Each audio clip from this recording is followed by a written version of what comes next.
जय श्री हरि विष्णु। आपका दिन शुभ हो। माघ मास महात्म्य 4 चैप्टर 4।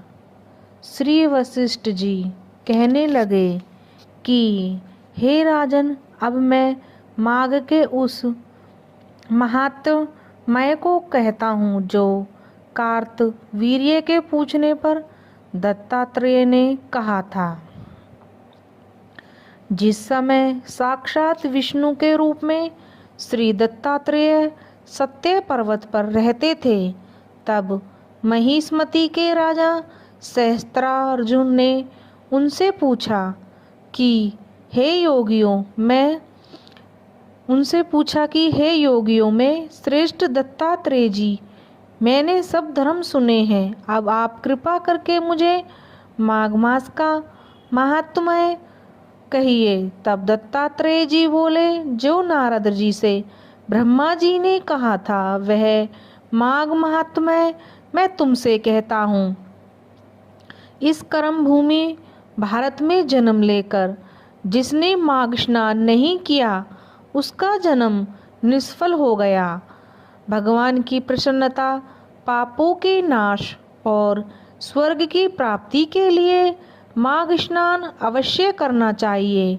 यदि यह पुष्ट व शुद्ध शरीर माघ स्नान के बिना ही रह जाए तो इसकी रक्षा करने से क्या लाभ।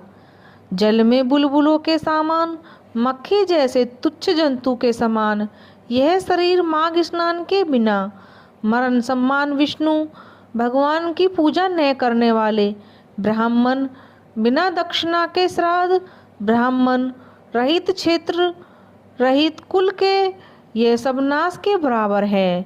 गर्भ में धर्म का क्रोध से, तप का गुरुजनों की सेवा न करने से स्त्री तथा ब्रह्मचारी बिना जली अग्नि से हवन और बिना साक्षी के मुक्ति का नाश हो जाता है। जीविका के लिए कहने वाली कथा अपने ही लिए बनाए हुए भोजन की तरह शुद्ध से भिक्षा लेकर क्या हुआ यज्ञ, कंजूस धन, यह सब नाश के कारण है। बिना अभ्यास और आलस वाली विद्या, असत्य वाणी, विरोध करने वाला राजा, जीविका के लिए तीर्थ यात्रा, व्रत, संदेह युक्त मंत्र का जप, व्यग्र चित्र होकर जप करना, वेद जानने वाले को दान देना, संसार में नास्तिक मत ग्रहण करना,